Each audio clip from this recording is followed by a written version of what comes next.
It's the Bears are coming off of a shortened season last year. Obviously, 10-6 was the Bears' record, and things were just getting going when the pandemic shut things down. The Bears, of course, had that thrilling 3-game sweep over SEC teams, 2 of them ranked teams at Minute Maid Park in Houston. Then they had the series win at Cal Poly, and right as things really seemed to be clicking is when things shut down. So we'll talk about how last season builds into this one. Of course, the Bears have a lot of players back that we didn't necessarily know would be back this year, because with the eligibility rules and the shortened major league draft, there's the possibility of players that normally would be moving on to the next level or be out of eligibility that are able to come back this year. Some super seniors, if you will, leading this year's team as we head into the 6th season for head coach Steve Rodriguez and his staff. 140 wins in those 4+ full seasons, 30 wins in each of the last 3 seasons prior to 2020. Of course, Baylor's first Big 12 tournament title in 2018, and before last year, working on a streak of 3 consecutive years having reached the postseason, and it looked like things were headed that way last season. Want to let you know as we visit with Coach Rod, if you have any questions for him, you can take a look at the bottom of your screen. There is a Q&A feature, and already we see some questions coming in. So please feel free to send your questions there, and we'll look through those and ask Coach Rod some of those questions. But want to welcome Coach Rod in now.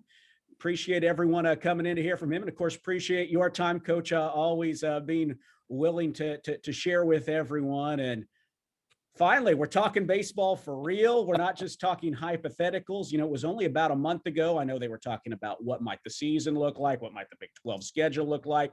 Well, now we have something real. And while certainly things are fluid as we deal with the virus, as we see at every sport, what's it feel? How are things feeling for you and your staff these days? Just to have guys on the field and an actual schedule to look forward to. Well, Derek, thanks again for being able to do this for us. And, unfortunately, we're not able to head down to Houston or Fort Worth or Dallas to be able to do these in person. And so I actually kind of find this interesting because we're able to get some people maybe from the California area or the Nevada area or Florida to be able to come and be able to be a part of something like this in regards to the question and answers and stuff like that, and the preseason outlook.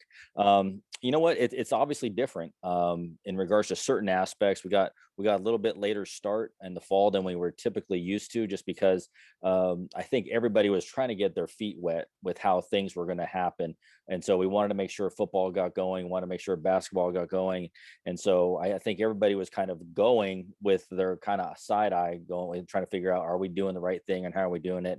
And I tip my hat to Mac Rhodes and Kenny Boyd and all the medical staff here for really believing in the coaches, really believing in the student athletes, and the ability for everybody to do everything properly, to make sure everything's within CDC guidelines, and to get everybody on the field. I know our guys, once they get on the field, it's like nothing outside those walls are really going on, which is great. And so we can kind of focus on the thing they love to do the best. Mm-hmm. What's it like for you? You talk about the guys being on the field. You have a lot of guys out on the field this year, because we know the eligibility rules change. We said guys are coming back that might not have. That's great. But it does give you different things to consider. How are you and your staff juggling a much larger roster than normal? Well, this is by far I think, the largest roster pretty much any coach has seen. And normally we would typically like to keep 40 guys in the fall, and then we would have to trim that down to 35. And this year we have 46 guys on our team right now. And so there is obviously a different look to it. But what's nice is it gives us some depth in a time of uncertainty, when it's possible that some guys might test positive or have to deal with contact tracing, and you might lose a household or 3 or 4 guys. We have the ability to have some backups and not have to be concerned about possibly canceling games and stuff like that. And especially the biggest thing is our pitching staff. We have a very large pitching staff right now. And so that's going to be nice, just to be able to know that we're going to have the ability to continue to play games, even if some guys get contact traced and stuff like that. But it's taking a little bit longer at practices, just because we want to make sure everybody gets the proper work in. Inter squads are a little bit longer for that same reason, making sure the pitchers get their innings in as well. But a big thing is just making sure that all of our guys are having the student athlete experience that they came to Baylor for. And we think we're doing a pretty good job of that. Mm-hmm. You've talked about the fact that this year there is no red shirt this year because it doesn't count towards the eligibility, and we know that in any given notice, as you said, a guy could go into contact tracing. So, what's your message for player 1 through 46 through 1 through 47 this year about just being prepared for anything and everything? Well, that's what we pretty much told our guys is do not anticipate a possible red shirt. I think one of the biggest things is you may not start or play early on, but it doesn't mean you're not going to play. And so if all of a sudden we have a household that ends up testing positive or contact trace, and we have other guys that need to start a certain game, that might be their opportunity. And so their opportunity might come at a time when they're really least expecting it or they're not anticipating it. And there's sometimes we try to do our best to give them a heads up of opportunities that might be coming up for them or things that they can prepare for. And I told them this year is the one year where I feel horrible about it, but we're not going to be able to do that. It might be, hey, you are now starting today, or you're going in to do this right now. And so it gives guys a great opportunity to be able to go out and show that they're ready. But it's going to force them to kind of be in tune with everything that's going on, uh, even though they may not start at the beginning of the season. So knowing that, when you think about leadership, we talked about super seniors. I think that's a term that Baylor baseball fans will hear this year a lot, whether on the radio or maybe you and your staff talking about when you have guys like Andy Thomas, Ryan Leckich, Luke Boyd, just to name a few who have been here a long time. And they've been here. I know Ryan Leckich was part of that very first team that made the postseason. They've now had a season, the rug pulled out from under their feet. They've won close games on the road. They've lost close games on the road. How much will their influence be needed this year when you think about these young guys who might have to step up in a situation that they're not necessarily completely ready for just by virtue of where they are in their class wise? I'll tell you what, having the super seniors back is such a comfort. I know to all of our coaches, um, you know, knowing that when they're out there, they know the signs, they know the plays, they know what expectations we have in that moment for when they're put in a game. We know that they can help some of the younger guys with, how we coach, why we coach the way we do, certain things that we expect out of them and why we expect it out of them. And so that was what I really like is when you have guys like Ryan Leckich and Hayden Kettler and Andy Thomas, some of the guys who have been here for a long time, being able to come out and explain to the kids, hey, just trust me, I went through this, you're going to be fine, but you have to learn this and they're going to expect this out of you. Those are things that are really hard to coach. And we have great kids who are super seniors who are coming back that I value so much in our program just because they have gone through a lot and at the same time they've learned a lot and are practically coaches on that field for us. Coach, I'm going to ask you here in a minute. We can go sort of position group by position group and preview a little bit. But before we do, I want to ask, in some ways, those games last year, because the way the season ended, don't seem as far back as they were to me anyway. And then sometimes they seem like 2 or 3 years ago. So what can you take away from last year's season? 10 wins. You had the sweep in Houston, 5 comeback wins. You had young guys like Ricky Martinez and Evan Godwin, Trey Richardson, Jared McKenzie stepping up. What from last year to you feels most relevant to this year? I think the biggest thing is like some of those guys who had an opportunity to help us, like those names that you just mentioned, who were the underclassmen on our team. They're having they've got a really good taste of what it felt like to kind of get into a season, even though like you said, that the carpet got pulled out from under them. But they have some comfort now, knowing that what it's going to be like instead of it being brand new. I mean, if you want to theoretically look at it, we have like 28 freshmen on our team this year, with last year's class getting their year back and all the new freshmen coming in. And so it's a really young group. We don't, there's a really lack of that middle class right now. It's like we have a young group or an old group. And so being able to have those guys have that learning experience is great. We had a great start to last year. We really did. And I was really happy with where we were going. We were getting everybody healthy. We were getting ready to play one more weekend before the conference started, and really happy with the competitive nature that our guys showed in Houston and at Cal Poly against Nebraska. And so when you have players like that, like the Jimmy Winstons of the world who've gone through postseason, gone through, a pandemic, and then they're here helping coach these young guys. That for me gives me a lot of hope for this year. Let's take a look at some of the different position groups, and we'll start in the infield. You know, Nick Lofton, he's been a stalwart out there in the infield at shortstop. Now he's been drafted, first round draft pick by the Kansas City Royals, but certainly the cupboard not bare. We saw guys like Ricky Martinez, who we mentioned, step up. Kyle Nevin, after Ricky Martinez missed a couple of games late in the year, really stepped up big. And Chase Wessner coming off a couple of good seasons. To take us around the infield and kind of what you see from this group. You know, we have a lot of depth, and it's probably the most depth we've had in an infield group in a long time, which I think is going to be very, very much needed this year.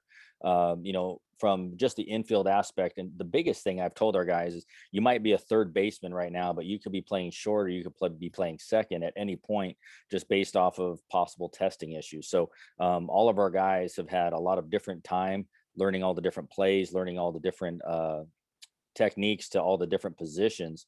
And so that has been a really big key for us. And so when I'm sitting here going through, you know, the position players, I'm just talking about positions. I'm just talking about infielders right now, just because third base, it could be anybody. We have like 7 guys that can play third base right now. The same thing with short and with second. So, you know, Esteban Cardozo was great for us last year at third base. I think he's vastly improved this year. A newcomer is Antonio Valdez, who, you know, was at Incarnate Word, then he played at San Jac last year. Very versatile player. So he has an opportunity to play over there. Alex Gonzalez is another freshman who can play a lot of different positions. He plays the infield and the outfield for us. At shortstop, obviously Trey Richardson came in. He graduated early to come into a year where we only played 16 games, but he had a great opportunity. I mean, he ended up kind of hurting his arm toward the end of the year last year, and had to miss some games and possibly DH for us. But at the same time, but his ability now, he's like 100% healthy, and he's playing really well. We have Jack Pineda as well, who is a JC transfer out of he's from Las Vegas Community College, Southern Nevada, but he's from New Mexico, and really happy with what we've seen out of him as well. And so all of those guys have the opportunity to play kind of that left side right now. Bo Wimpy is another one. He transferred from TCU. So he actually played on a summer team that we're very familiar with, that has quite a few of the guys from that team on our team right now. Just trying to go through mentally some of the Ricky Martinez. Obviously, he's been mixing in some time at first and second base. Kyle Nevin is the one who a lot of people don't realize it, but he played 3 different positions as a freshman last year, playing the outfield, playing second base, and playing first base. And you know, nothing like having a 6'5" second baseman. But I'll tell you what, offensively, he's done some pretty good things with the bat this year. So hopefully, the outfield and first base is hopefully where he has to be. But I know that if I needed to, I could put him at third or at second base with no problem as well. And then obviously we have Chase Wessner at first base. Chase, Ricky, and Kyle will probably be the majority of the first base jobs, but Andy Thomas has played over there. Cade Currington has played over there. So really happy with the amount of depth that we have in that infield. That's great. But what about the outfield now? It seems like you got a lot of guys who could play multiple positions out there as well. The outfield, obviously, like I said, Kyle Nevin has had an opportunity. One of the guys who's been hitting the ball really, really well is Ryan Patterson. He's just had a really good start to the spring for us. Jared McKenzie was a freshman All-American in 16 games last year, so really happy to have him roaming in center field as can you get freshman All-American twice? That's going to be interesting to see. That's true. That's a good question. So we'll see how that plays out. But Jacob Shanevogle is another one who has the opportunity to play center field. Davion Downey is coming back. He's going to be into his senior year this year. You know, and so we have a young man also named Cam Cayley, who has the ability to be pretty impressive from the left side of the mound and also play the outfield. He can really run, hit a home run earlier this week. I mean, just a pretty talented athlete who can do a lot of different things, and really excited to kind of see where he kind of falls into the mix early on in the spring. You know, you mentioned Jared McKenzie. He hit 406, actually was leading the Big 12 with 28 hits, leading all freshmen in the nation with 28.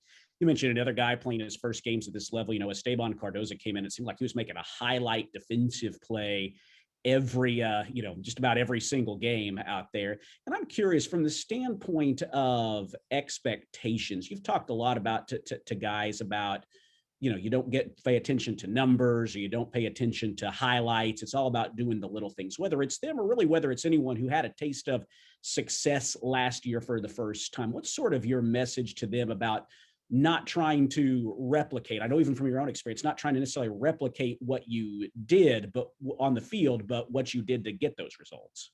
The biggest thing is help our team win, and that can be in any capacity. I had a young man who was a fifth round pick. He was out of San Juan, Puerto Rico, and this was when I was at Pepperdine, and he hit 179 his freshman year. But he played every single day because he was the fastest kid in the country, and he helped our team. When he goes, Coach, I don't deserve, like he would tell me, I don't deserve to be out there because I'm not hitting. And I said, you don't realize how many runs you're saving in that outfield for me. I go, you just do everything you can to get on base, but you keep playing center field the way you're doing it. And so that's the biggest thing, is just find a way to help our team win. And I don't like cliches. I don't like things like I'm putting too much pressure on myself, or I'm trying to do too much.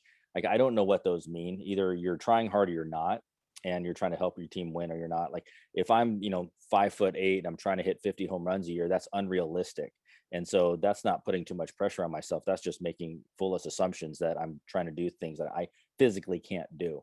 And so what I want them to know is, like, what are their capabilities? What can they do? And try to put that bar just a little bit above that to make sure that they keep working hard, because as soon as they feel like, oh, this is all I have to do, then that's not going to be good enough. And so I want them to continue getting better, but at the same time have realistic expectations for what the goals are, and for what the expectations from me, our team, and just doing everything they can to help our team win. Let's look at the battery now, catching and pitching, and let's start with the behind the plate, the catcher position. You've got a veteran back in Andy Thomas, who knows the ropes pretty well. No, Andy Thomas has been a staple back there. We have him, Kyle Harper, JD Gregson, Nick Balsano, and Cade Currington. So when you have five catchers who you feel pretty comfortable with back there, some are still new and they're starting to learn how to communicate with Coach Strauss, working with the pitchers. There's a lot that goes on inside a baseball game for a catcher, and to see guys like Shea Langoliers and Andy Thomas be able to do it fairly easy, when you have freshmen come in and younger guys come in and they see what we expect, and their communication level that has to happen from pitch to pitch with us as coaches and the pitcher, I don't think they really realize that. And so it's difficult. It's difficult for some to understand and get that right away. But this group, there's been a flip of the switch as soon as we came back, with a couple guys that have been really fun to watch back there, and they're doing everything they can to get it right. And if they continue to do what they're doing right now, it's going to come a little bit quicker than we anticipated. Let's look at pitching. First, we go the rotation, and then look at the bullpen. What do you see? Who do you see in competition for those weekend starting roles? Oh man, that's a really good question. We're still kind of like sifting through a lot of that stuff at right now, but we have some veterans, which is great. You have Jimmy Winston, Tyler Thomas, Hayden Kettler. Trying to just going through some of the things that we had going on here, but we have like Cam Cayley, like I talked about.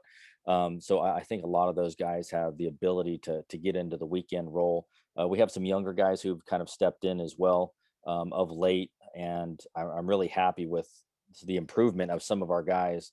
Because there's always a weird time right after Thanksgiving, when, like, there was a time, like, as soon as weekends, the Thanksgiving week hit, we don't see our guys until they come back in January. And so you're hoping they do everything they can to keep improving over those 6 to 8 weeks that we don't get a chance to see them. And so a lot of our younger guys, for me, that's always like the cringing part. Like, oh my, are they going to come back in shape? Are they going to come back hurt?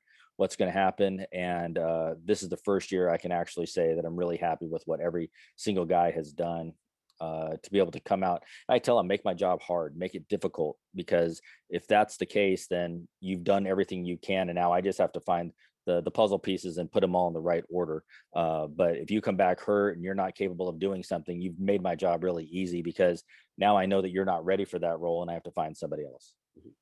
You think of the guys we had last year on the weekend: Paul Dickens, Evan Godwin, Jimmy Winston, Hayden Kettler.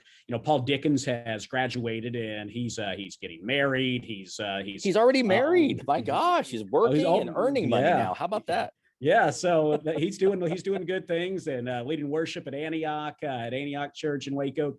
And so, honestly, you look at those names we just mentioned, when you got three of the four guys coming back, that in and of itself gives you some good options. And then if guys are competing for those spots, is that as ideal as it kind of seems like it could be on paper? It's really fun to watch, and I don't think I mentioned Evan's name earlier, but watching him pitch, his last outing was here was really dominant in our inner squad, and that was the guy that we had been waiting to see.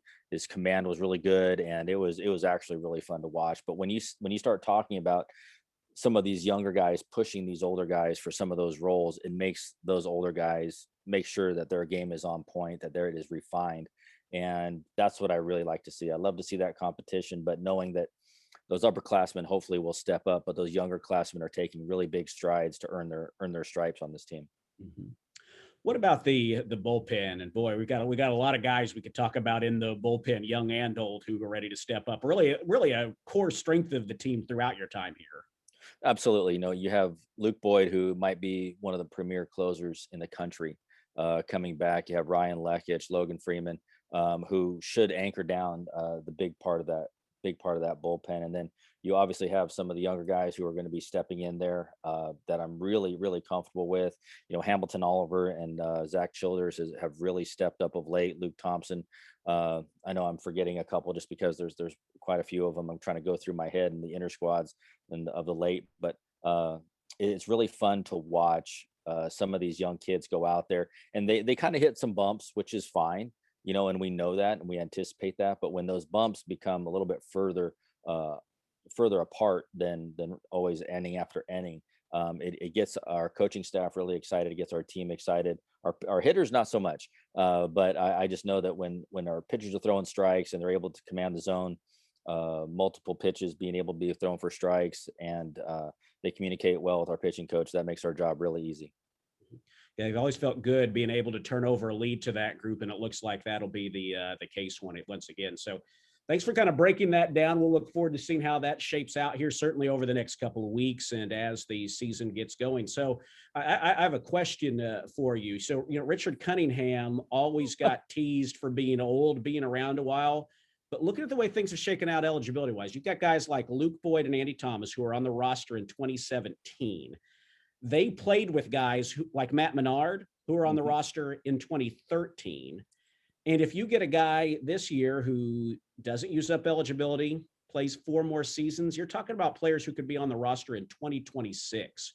So does it think about what's it mean? Do you have guys on the team who basically have played with someone who was on the roster every year for about 13 years? That's kind of crazy to think about. That it is unbelievable to think about. And what's funny is Richard Cunningham texted me today.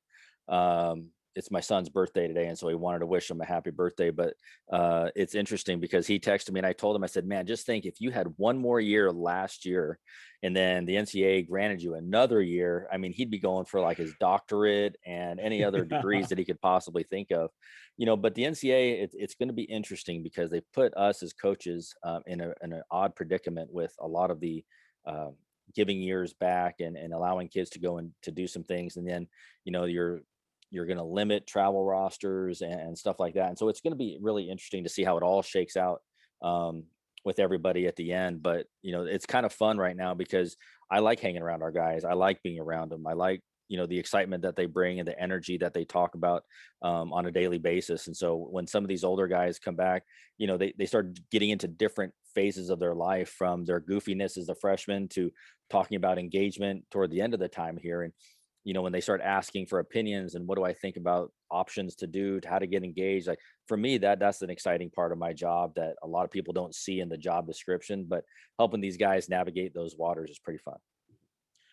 With these guys, you are we're about 10 days away from the season now, opening up a week from this Friday night against Jacksonville State. You've got them to open it up. Then the following weekend, you'll go to Round Rock, playing a great tournament there against Texas A&M, against Auburn, and against Oklahoma in a non-conference conference game. What stands out to you? Obviously, things are flexible, but what stands out to you about this year's schedule for the Bears? Well, it's completely different than what I had at the beginning. And that's what's funny is I know there's a lot of people going, "Hey, when's the schedule coming out?" And unfortunately, my answer was as soon as it's completed. And every non-conference weekend except for uh, that Round Rock tournament has been completely redone because of travel restrictions from all different angles, from the state, from the city, from the school, whatever it is. There's a lot of different things, and so we've had to completely revamp our non-conference schedule. And it kind of kept me up at night because I got to make sure that we have enough games for us to play in the weekends. And the administration has been great, understanding that we're in some odd times and we're going to have to make some adjustments accordingly. And so we had certain bye weekends cancel, and you're just like, okay, I got to fill that weekend with somebody.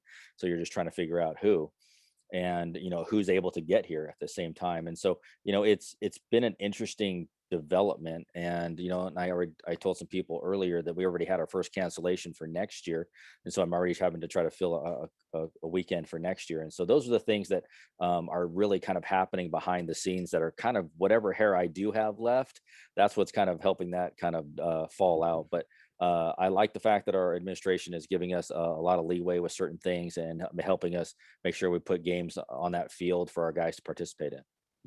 How flexible can you be? Can you have like an entrepreneurial mindset? I know the men's basketball team at the beginning of the year, when they ended up moving to the Las Vegas tournament after not going to Connecticut, and the Lady Bears moved some games around. So how much leeway do you have in that this year once the season gets started?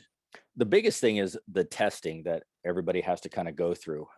There's a thing called an attestation form that everybody has to fill out, that they have to meet or exceed our testing guidelines. And so for us, it's just a matter of making sure that the schools that we're going to play, I mean, there might be a time when a weekend gets canceled and we're going to have to pick up a game on a Monday or Tuesday. And so there's going to be a lot of flexibility in that. I'm hoping there isn't. I'm hoping it's just a regular baseball season, but I think we've all seen that things are going to change on a spin of a dime. So for us to be able to do that, it's going to be pretty easy. Baseball players and baseball coaches can adapt fairly well to a lot of those different things.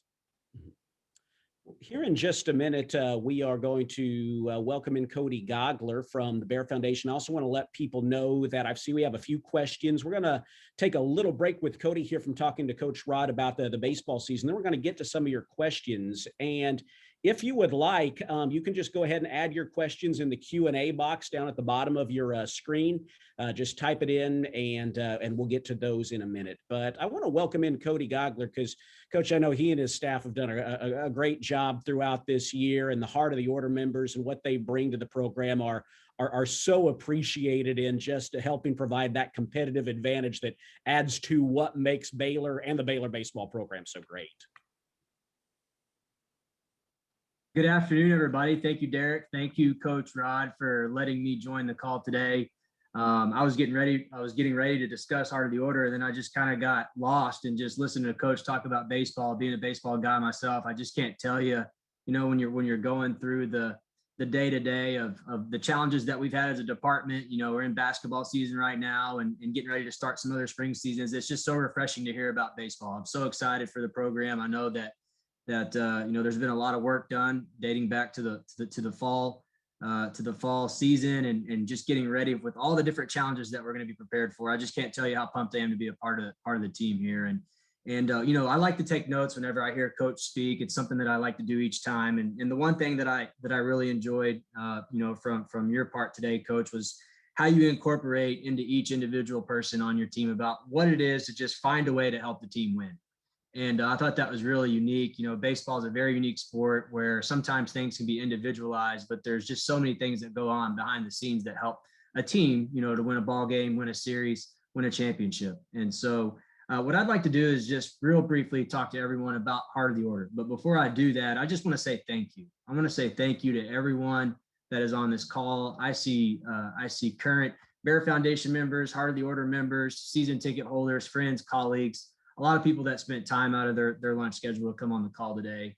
The Heart of the Order has been very successful in the past few years. I pulled some information before our call today, dating back to May of just 2018. The Heart of the Order has raised over $600,000 for projects to improve the margin of excellence for the baseball program. And so for those of you that are just now hearing about the Heart of the Order program for the first time, it is the fundraising arm of Baylor Baseball. And yes, that is your way as a Baylor baseball supporter in contributing financially to find a way to help our team win.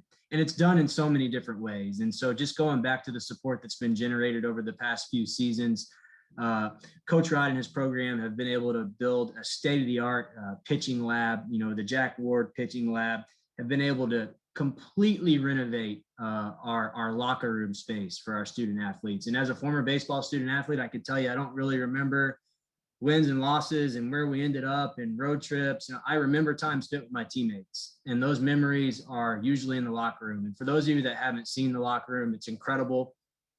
Thank you for your support into the Heart of the Order program to make that happen. In addition to that, we've been able to renovate our baseball lounge area just as you come into the baseball offices. And then I think I saw a question in the Q&A about strength and conditioning and how nutrition plays into being a successful student athlete.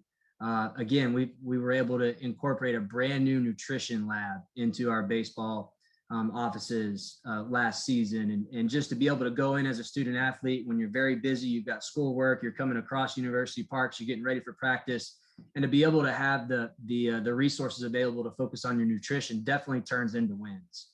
And so just want to say thank you again for those amazing projects that have been completed. The Heart of the Order membership begins at $250 annually, and it increases from there. And every donor, every supporter makes a difference. Coach has done a good job outlining and identifying some new projects that we have on the horizon. Baylor Ballpark is beautiful. Derek, I look behind you right there. I can't wait to see that view here in a couple of weeks. But Coach Rod has done a great job identifying, some areas that we need to continue to improve. And one of those is our current batting cage facility, and what do we do in the future with climate controlled facilities as it pertains to training inside that area. It's been a while since we've done things externally with our video board and some other projects that we have just internally with our Sullivan room and spaces that we want to utilize for you, our donors. And so there are projects that are going to be continuing to build on the horizon. We will continue to share those things with you as we build out the Heart of the Order program throughout the year. And I would just like to ask everyone, if you have it in your heart to want to see this program continue to move forward, and someone's actually calling my office right now to join Heart of the Order. So I apologize if you heard my phone ringing right there. But what I would ask you to do is just to look at the success that we've been able to have in the past few years. 3 consecutive years into the postseason, multiple high round draft selections. Look at a person like Richard Cunningham. Look at a person like Paul Dickens. That is what Coach Rod and his staff are doing with your resources, your commitment. Not only winning on the diamond and helping student athletes achieve their dreams on the diamond, but also impacting the lives of our young men as they go out and make a difference in our world. And so I would just encourage you to think about your membership in the Heart of the Order as something that is well beyond a baseball cap or a jacket each year, or a new plaque on the wall or a new facility. It's really changing lives. And I would just ask you to consider to go online and go to BaylorBearFoundation.com and join the Heart of the Order this year and get more exclusive content with Derek and Coach Rod as we are able to give you more insights as the season goes on. I know our team will be following up in completion of this meeting today with a link for you to join with additional information. Please do not hesitate to reach out to me personally if you have any questions, and I'd love to help you join the Heart of the Order Club. So God bless you all. Can't wait to see you out at Baylor Ballpark, and have a great rest of your day. Thank you, Derek. Awesome. Thank you, Cody. Really great thoughts. Hey, by the way, Coach, I noticed, I know we don't mention different schools in this too much, but Cody Gogler was just named to the Southeastern Louisiana All-Decade team for their baseball program. This past week, I was looking at his stats. They're pretty good. A 301 career average, more walks than strikeouts for his career, third all time in doubles. If we need to shuffle guys around, I don't know if you can pull from the department or not if we're really in a pinch, but we'll keep that in mind if you need another DH out there. I love it. That does not surprise me at all. The intensity that he has with his job I'm sure, transferred over into that baseball field. So that does not surprise me one bit. Yeah, I told you all that I like to take notes. Coach talked about someone that hit 179. I really kind of looked at that was kind of my role in the team. Just do whatever you can to help everybody else look good. But I can guarantee you my eligibility is exhausted. And so okay. I don't have anything else to give. But man, I'm really looking forward to working with the program this year. Thanks a lot, Derek. That means a lot. Thank you. Thank you, Cody. Well, Yeah, if you we could, definitely need you in that Cody, if role. you can run a 6'1", 960 like Adrian Ortiz did, you're more than welcome to come out. And I don't care if you have eligibility left. I don't know if I can run a 10-minute mile right now. So we got some work to do. Oh, there you go. Well, no, thank you very much for that, Cody. And, you know, Coach, I know we appreciate what he's talked about and what the Heart of the Order members and Bear Foundation members bring, especially in years when there's so much uncertainty, when you have that group, you know, are the core supporters and people who so into the program. I know it means a lot to you and to your staff and the players. Oh, it absolutely does. I don't think people realize the impact that it has significantly and directly onto our players. You know, we take every one of those dollars and we try to maximize it the best way we can for our athletes, to make their experience here better, whether it's on the field or in the clubhouse or the nutrition and strength conditioning, the travel, whatever it is. We do everything we can to maximize that. And like I said, I want them to enjoy being around the facility and being around our team. Absolutely. Well, yeah, thank you very much to all of you for being a part of this today and for your support through the Bear Foundation or Heart of the Order. And thanks so much, Cody, for sharing. Now I want to go to viewer questions. And again, if you would like to join in, send a question. We've got the Q&A feature down at the bottom of your screen. You can just type in a question. The first one is not a question, but a comment from a familiar name, Joe Heineman. He says, Coach Rod is a beast. Good luck this year. So thank you for that. Thank you for that, Joe. He was one of those old guys not too long ago. Joe Heineman. Joe, your check's in the mail, big guy. I appreciate you saying that. No, Joe comes out actually quite often. Love seeing him. Phenomenal personality, great slider. He's a guy who made some tremendous impact on this program, getting us, like I said, into postseason and winning a Big 12 title. That changeup made a lot of good Big 12 hitters look pretty silly over the years. Yes, it did. You know, so, Coach, here's a question from Dave Schneider. He said, how do you approach individual and team motivation to keep everyone focused in the off-season and preseason efforts to make the season successful? You kind of touched on this a little bit, but you talked about the fact that the guys really did what they were supposed to do over the course of their time away. So much uncertainty. What role did you see you and your staff of having in that as much as you can? I think the biggest thing is giving them something that is tangible for them to do and make them realistic. And that for me is always the biggest thing. I think some coaches go, hi, you're expected to do this, and understanding that times are a little bit different now. We have kids from California who don't have access to gyms, or access to batting cages or access to fields where they can take ground balls. So what do they have access to? And so we ask them, hey, like, what do you have access to? And then let's find something for you to do. So that way, when you come back here, you're going to be in pretty good shape. You know, are you going to be in the best shape? Maybe not. But you're going to be in pretty good shape. So at least that way you don't get hurt, or you're not that far behind everybody else. But it's just different. And so making sure that kids are given some tools to, you know, and our like I said, our administration did a great job of sending them some things to be able to maintain some strength and stuff like that. But our biggest thing is just giving them some realistic expectations of what we expect them to do. You know, at the beginning as a coach, you want, hey, you should be doing this every single day. And I'm like, okay, that's unrealistic. Just because you start to see guys who, I don't want them to not do anything just because it's unrealistic. And so the biggest thing is to give them certain things that they feel they are capable of doing. But the biggest thing is during a pandemic, you have to be pretty selective with what you're asking them to do, to where you don't make them feel bad if they don't have the opportunity to do it. Mm-hmm. A guy Wade asks, as you think about all the players coming back, what's the impact been from a scholarship standpoint with the NCAA allowing players to return? And is it the same number of scholarships that you can allocate, or how do you adjust for that? That's a great question. The biggest thing is for a senior who's for all of our super seniors who were on scholarship, their scholarship was retained, but it did not count against our 11.7. So if we had a senior who was on 50%, just for a simple round number, and he was coming back, that 50% would not count against our 11.7, but they were still able to receive that 50% in scholarship for them to come back that 1 year. So for all of our guys who were on scholarship, they were able to come back on that scholarship.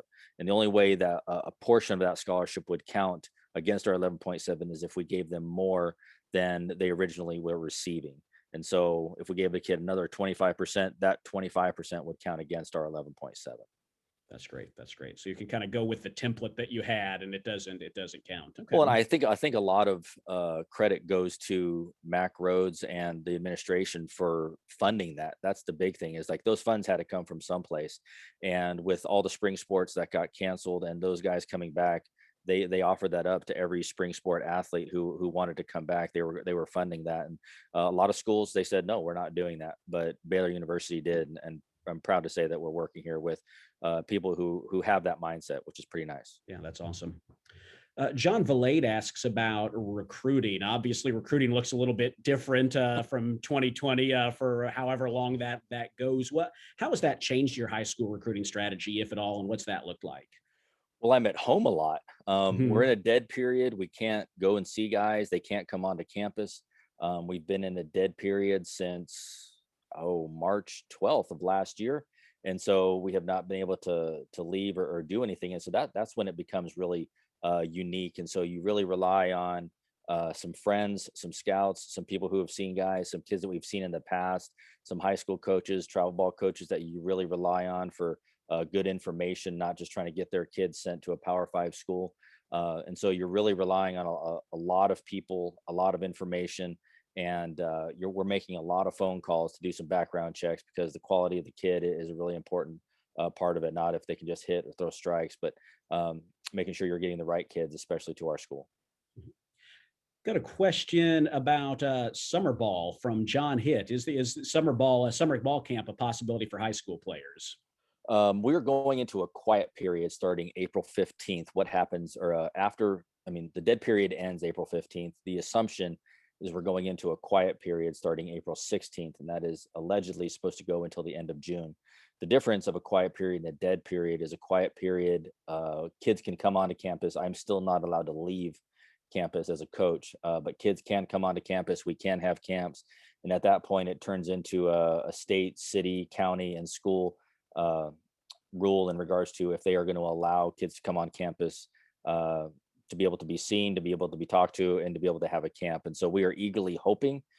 We've actually kind of set some dates that we would really like to have some kids on our campus quickly, as long as the school allows us the opportunity to do that. Mhm. Jeff Smith asks, is there a true freshman who you feel like has the best shot to contribute, or are there multiple players? I know you mentioned some of them when we talked about position by position, but anyone specifically that leaps out? There's several. Andy Owen is a pitcher from Northern California who we got him really late in the recruiting process this year. Uh, really, I mean, a tremendous upside. JD Gregson is as a catcher behind the plate that has tremendous upside that we're really excited about. And so, like, there's certain players like that are starting to emerge. Like I said, Cam Cayley on the mound. I think the young man has a chance to be an All-American this year. And so, it's just a matter of going through those freshman ups and downs, like who can kind of get rid of the downs quickly and maintain some consistency throughout the season, knowing that there's going to be a lot of travel, a lot of schoolwork, and then at the same time asked to perform at an elite level on the field. And so, but there are several guys on our team who I think can make an immediate impact for us. Mhm. Jim Alexander asks how Will Rigney is doing. Of course, Will, local product from Midway. I know he bounced back from a high school injury and looked pretty good. Has really good stuff in the limited time we saw him last year. Will's kind of in that. He's one of those guys that we're really looking forward to getting on the mound. Tremendous upside. Obviously, when you're 6'6" and you're throwing 94, 95, it always puts us in a really excited state when you see that on the mound. He's been dealing with some arm soreness that we're making sure we're doing everything we can to not rush it back, because we would prefer him to be as healthy as possible without having to go into surgery or anything like that. And so we're making sure we monitor it closely, and we're hoping to get him on the mound this year at some point. Mhm. Jeff Smith also asked, with roster size challenges, is the NCAA or league dictating what are the travel restrictions based on testing and how many guys you can take and how that all plays together?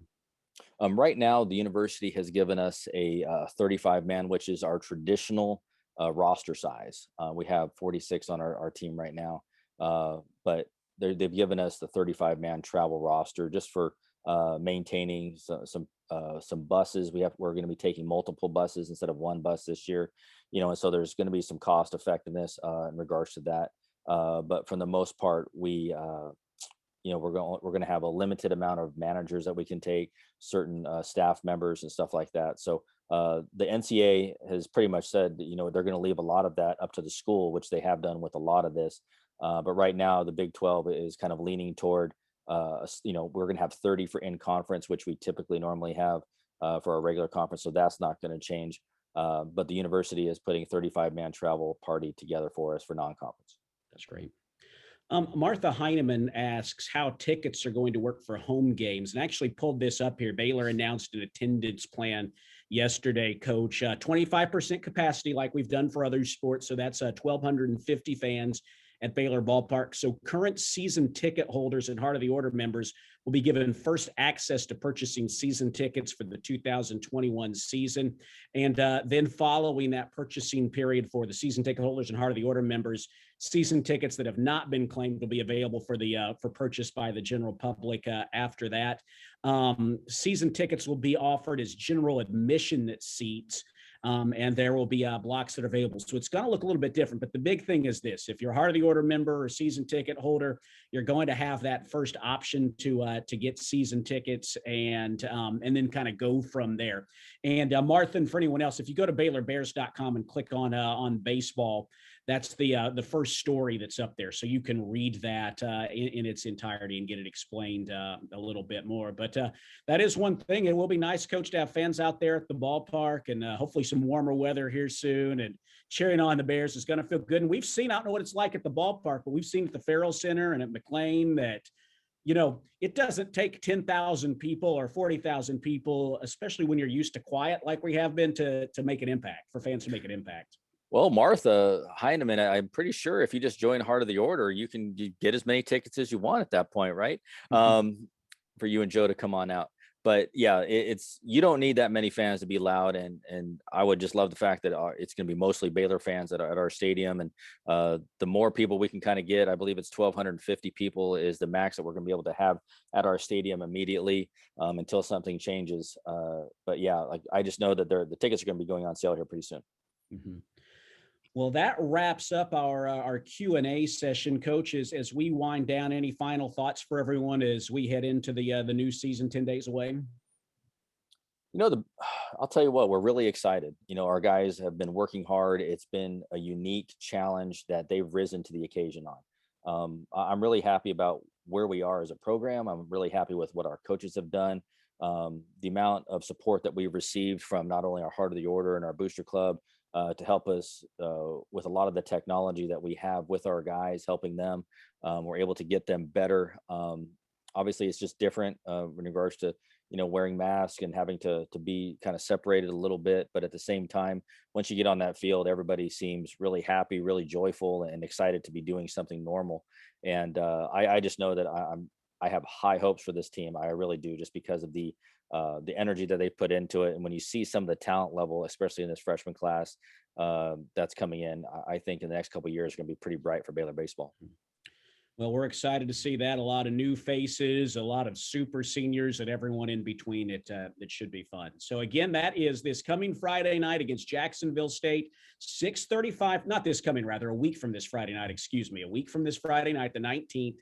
Baylor and Jacksonville State, 6:35 first pitch in the season opener. And just want to thank everyone for coming out today, for your support of Baylor baseball. And as Coach Rod and as Cody said, if you're not a member of the Heart of the Order, we hope that's something you'll take a look at. It really does make a big difference for the players, for the program, and enriches their Baylor experience. And when the Baylor family sews into it like that, it just really adds all the more to what we enjoy here about being at Baylor. This coaching staff and their 6th year at Baylor has really just become a part of the fabric of that Baylor family. And they have baked in so much of the Baylor experience to what this program is all about. And really, they brought a lot of that here from Pepperdine, but have grown even more since they've come here to Baylor, and just what Baylor's all about. And when you sow into that and add to that experiences that enrich the entire part of being a Baylor baseball player for these players, it makes a big difference. So go to BaylorBearFoundation.com, sign up for the Heart of the Order if you haven't already. You can take a look at